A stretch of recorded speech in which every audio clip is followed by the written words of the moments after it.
नमस्कार दोस्तों, स्वागत है आप सभी का पाथफाइंडर पर। 20% के इथेनॉल ब्लेंडिंग टारगेट को अचीव करने के लिए इंडिया के द्वारा अब एक नई पहल ली गई है। वी हैव अनाउंस्ड कि अब हम लोग इथेनॉल की प्रोडक्शन को केवल चावल और शुगरकेन से ही नहीं बल्कि अब हम लोग मेज यानी कि मक्की से भी इथेनॉल का उत्पाद करने वाले हैं। आप लोग यहाँ पे देख सकते हैं, ये वाली खबर जो है CNBC की कल ही सामने आई है। India is going to divert the land from paddy to maize in order to boost the ethanol production and optimize water usage. तो ये तो हम लोग डिस्कस करेंगे ही कि क्यों आखिरकार हम लोग पैडी से मेज की तरफ शिफ्ट कर रहे हैं, लेकिन उसके अलावा हम लोग ये भी डिस्कस करेंगे कि what exactly is meant by ethanol blending. India की अभी तक की जो अचीवमेंट्स हैं वो क्या है, क्या टारगेट्स हमने सेट किए हैं, इसके अचीवमेंट्स, इसके एडवांटेजेस क्या क्या होते हैं इथेनॉल ब्लेंडिंग के, और इंडिया का जो करंट ग्लोबल पोजीशन है वो बेसिकली क्या है। तो आइए शुरू करते हैं दोस्तों मेरे साथ। मेरा नाम है अनिरुद्ध। यदि आप लोग इस लेक्चर की PDF को डाउनलोड करना चाहते हैं तो यहां पर दिए गए टेलीग्राम चैनल्स के माध्यम से ऐसा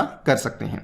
ऑल्सो बताना चाहूंगा कि पाथफाइंडर आप सभी के लिए, आप सभी की UPSC CSE 2024 की तैयारी के लिए एक नई पहल लेकर आया है, जिसमें कि complete course for UPSC CSE आपके लिए अवेलेबल करवाया जा रहा है मात्र 9,000 रुपए में। बैच ऑलरेडी अनाउंस कर दिया है। अगर आपने इसमें एनरोल नहीं किया है आप इसमें एनरोल कर सकते हैं। इसमें एनरोल करने का जो लिंक है वो दोस्तों नीचे डिस्क्रिप्शन में आपको दिया गया है। बैच का नाम है पाथफाइंडर अग्निपथ बैच, जो कि स्पेशली 2024 के एस्पिरेंट्स के लिए डिजाइन किया गया है। इसके अलावा समुद्र मंथन टेस्ट भी हम लोग ऑर्गेनाइज कर रहे हैं, जो कि 13 मई को होने वाला है, जो कि कंप्लीटली UPSC फॉर्मेट में होने वाला है। तो यदि आप लोग इस साल के पेपर की तैयारी कर रहे हैं, आप लोग भी अपीयर कीजिए, अपने ऑल इंडिया रैंक को चेक कर लीजिए, और अगर आप लोग नेक्स्ट ईयर के लिए तैयारी कर रहे हैं तब भी आप लोग अपीयर कीजिए टू चेक कि आपको बेसिकली कहां कहां पे वर्क करने की जरूरत है। जो टॉप रैंकर्स होंगे उनको यहां पे अनअकैडमी की तरफ से अच्छे इनाम भी दिए जाएंगे। एनरोल करने के लिए इसका भी लिंक दोस्तों डिस्क्रिप्शन में दिया गया है।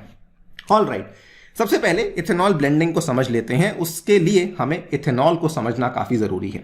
सो इथेनॉल बेसिकली एक बायोफ्यूल है जिसको कि हम लोग शुगर की फर्मेंटेशन से नेचुरली प्रोड्यूस कर सकते हैं। शुगर की फर्मेंटेशन बेसिकली एक ऐसा प्रोसेस होता है, एक ऐसी प्रक्रिया होती है जिसमें कि आप एक सब्सटेंस को, एक कॉम्प्लेक्स सब्सटेंस को बेसिकली सिंपलर सब्सटेंसेस में तोड़ते हैं। तो जब आप चीनी की फर्मेंटेशन, चीनी का किण्वन करते हैं, तब जाकर के जो प्रोड्यूस होता है वो बेसिकली इथेनॉल प्रोड्यूस होता है। अब चीनी किन किन ग्रेन्स में अवेलेबल है, किन किन ग्रेन से आप लोग बेसिकली इथेनॉल को प्रोड्यूस कर सकते हैं, तो उसमें कॉर्न भी आती है, सोरगम भी आती है, बार्ले भी आता है, उसके बाद शुगर केन हुआ, मेज हुआ, राइस हुआ। अलग अलग तरह की ग्रेन्स का फर्मेंटेशन करते हुए आप लोग बेसिकली इथेनॉल को प्रोड्यूस कर सकते हैं। ये वाला इथेनॉल जो प्रोड्यूस किया जाता है, इसको जब पेट्रोल के अंदर ब्लेंड किया जाता है तो वो जो रिजल्टेंट प्रोडक्ट बनता है उसी को इथेनॉल ब्लेंडेड पेट्रोल बेसिकली कहा जाता है। नाउ इसमें जो इंडिया की अभी तक की जर्नी रही है, मतलब कि अभी तक के हमारे जो अचीवमेंट्स रहे हैं, 2013-14 तक हमने इथेनॉल को पेट्रोल में ब्लेंड किया था 1.53% तक। 2019-20 तक हमारी जो स्पीड थी वो ज्यादा अच्छी नहीं थी। हम लोग 19-20 तक केवल 5% तक ही पहुंच पाए थे, लेकिन उसके बाद हमने अच्छी स्पीड पकड़ी और 2020-21 में हमने 8.1% के टारगेट को अचीव किया। और इनफैक्ट 2022 में इंडिया ने 10% इथेनॉल ब्लेंडेड पेट्रोल के टारगेट को अचीव कर लिया था। मजे की बात यह भी है कि हमारा जो यहां पे निर्धारित डेडलाइन था वो नवंबर 2022 का था, लेकिन इंडिया ने इस टारगेट को 6 महीने पहले जून 2022 में ही अचीव कर लिया था। इनफैक्ट अगर हम लोग आंकड़ों की बात करें तो ये वाला जो इथेनॉल ब्लेंडेड पेट्रोल बेचने वाले जो पेट्रोल पंप्स हैं भारत में, इनकी भी संख्या काफी ज्यादा बढ़ गई है। सन 2016-17 में इनकी जो संख्या थी वो मात्र 29,000 के आसपास थी, लेकिन 2021-22 में इन्हीं की संख्या बढ़ते बढ़ाते ऑलमोस्ट 67,000 हो चुकी है। बल्कि सरकार का यह कहना है कि अब इस साल में यानी कि कैलेंडर ईयर 2023 में हम लोग इथेनॉल ब्लेंडिंग का जो टारगेट है वो 12% के आंकड़े को टच कर जाएंगे। अब क्योंकि हम लोग हमेशा ही इस टारगेट को जल्दी अचीव करते आ रहे थे, तो सरकार ने कहा कि अब हमारा जो अगला टारगेट है 20% का, उसको भी एडवांस कर लेते हैं। 2030 की जगह उस टारगेट को अब हम लोग 2025 तक अचीव करना चाहते हैं। और उसी चीज की एक बार दोबारा से रीआइट्रेशन करी गई है। आज ही हमारे जो कॉमर्स मिनिस्टर हैं श्री पीयूष गोयल, उन्होंने इस चीज का आश्वासन दिया है है कि India will definitely achieve 20% ethanol blending target by the year 2025 instead of 2030। ये स्टेटमेंट हमारे जो कॉमर्स मिनिस्टर श्री पीयूष गोयल जी के द्वारा दिया गया है। इसी के दौरान इन्होंने ये भी अनाउंस किया कि we are going to divert the land from paddy to maize in order to boost the ethanol production. आप यहां पे देख पाएंगे they are looking to divert the arable land from the farming of water guzzling paddy to the cultivation of maize in order to boost the ethanol production as well as optimize the water usage।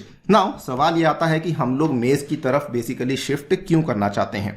देखिए अभी तक जो हमने ethanol की production करी है उसके लिए मेजरली हमने जो रिलाई किया है वो शुगरकेन और पैडी के ऊपर रिलाई किया है, लेकिन आंकड़े ये बताते हैं कि अगर हमें 20% का जो इथेनॉल ब्लेंडिंग का टारगेट है उसको अचीव करना है तो वहां पर शुगरकेन और पैडी के भरोसे नहीं रहा जा सकता है।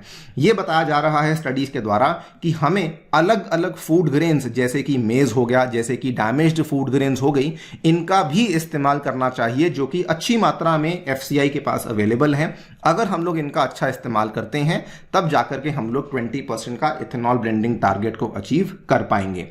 व्हेन आई से 20% इथेनॉल ब्लेंडिंग टारगेट, इसका मतलब क्या है कि बेसिकली अगर हमें 20% ब्लेंडिंग करनी है तो एक साल का जो इथेनॉल का प्रोडक्शन होना चाहिए पूरे देश में वो लगभग 1350 करोड़ लीटर का प्रोडक्शन होना चाहिए, जिसमें कि 1016 करोड़ लीटर ऑफ इथेनॉल जो है वो डायरेक्टली रिक्वायर्ड होगा और 334 करोड़ लीटर ऑफ इथेनॉल जो है that would be required for other uses. और अगर आपको 1350 करोड़ लीटर इथेनॉल चाहिए तो उसके लिए जो इथेनॉल प्रोड्यूसिंग कैपेसिटी होनी चाहिए वो लगभग 1700 करोड़ लीटर की होनी चाहिए, बिकॉज जो प्लांट ऑपरेशंस हैं वो अप्रोक्सीमेटली 80% एफिशिएंसी पे काम करती हैं। और इतना ज्यादा इथेनॉल प्रोड्यूस करने के लिए शुगरकेन और पैडी अकेले सफिशिएंट नहीं है, बिकॉज अगर हम लोग एक पर्टिकुलर पॉइंट से ज्यादा शुगरकेन और पैडी को इथेनॉल प्रोडक्शन की तरफ शिफ्ट करेंगे तो उसके चलते फूड सिक्योरिटी का इशू भी हमें फेस करना पड़ सकता है। ये कुछ कारण हैं जिसकी वजह से अब गवर्नमेंट मेज को भी प्रमोट कर रही है, मेज को भी पुश कर रही है।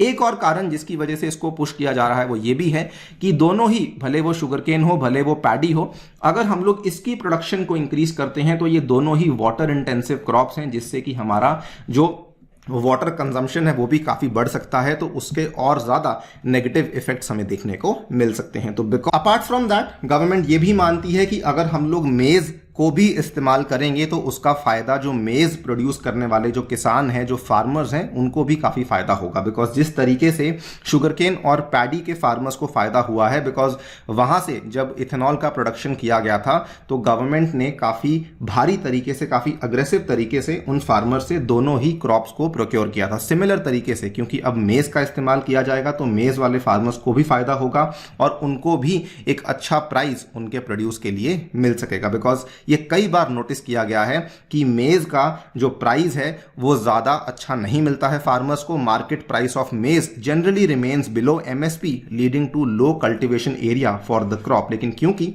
अब हम अनाउंस कर रहे हैं कि मेज को भी इस्तेमाल किया जाएगा इथेनॉल की प्रोडक्शन के लिए, तो इसका डायरेक्ट फायदा देखने को मिलेगा मेज कल्टीवेशन वाले फार्मर्स को। इसका बल्कि सरकार ने आंकड़े भी बताए हैं कि शुगर वाले फार्मर्स जिनकी बहुत सारी पेमेंट्स वगैरह जो ड्यू चल रही थी वो सारी की सारी क्लियर हो गई हैं, and this is all because of the ethanol production. Because जब शुगर वाले फार्मर्स से जो प्रोक्योरमेंट करी गई तो गवर्नमेंट ने उनकी जो पेमेंट्स को बड़ी इजीली यहां पे क्लियर आउट कर दिया था।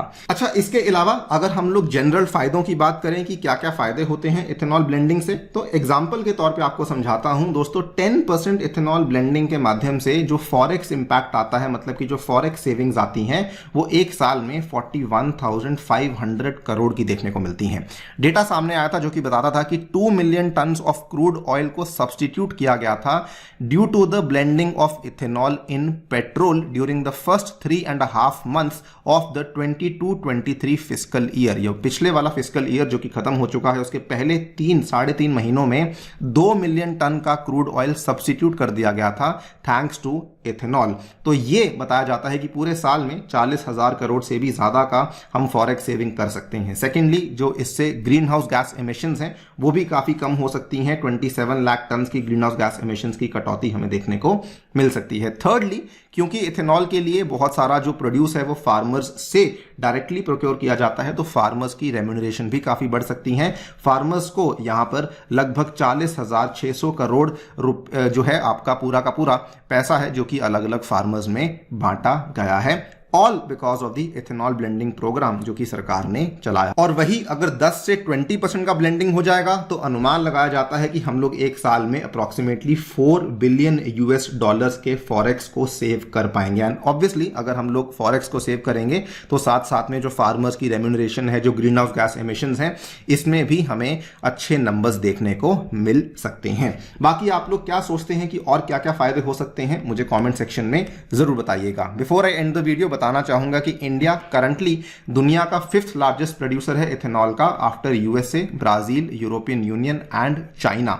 Ethanol world wide is largely use for consumption, लेकिन ब्राजील और इंडिया में इसका इथेनॉल ब्लेंडिंग के प्रोग्राम भी चलाए जाते हैं। ऑल्सो जाने से पहले बताना चाहूंगा दोस्तों कि पाथफाइंडर के द्वारा पर्सपेक्टिव सीरीज को लाया गया है जो कि आपको काफी एक अच्छा आइडिया दे सकता है अपनी यूपीएससी स्ट्रैटेजीज को लेकर। इनकी वीडियोस को देखना बिल्कुल ना भूलें, यहां पे दिए गए QR कोड को स्कैन कर सकते हैं to watch the entire playlist. इसी के साथ आपसे लेता हूं विदा। Thank you so much for listening, stay tuned and stay safe.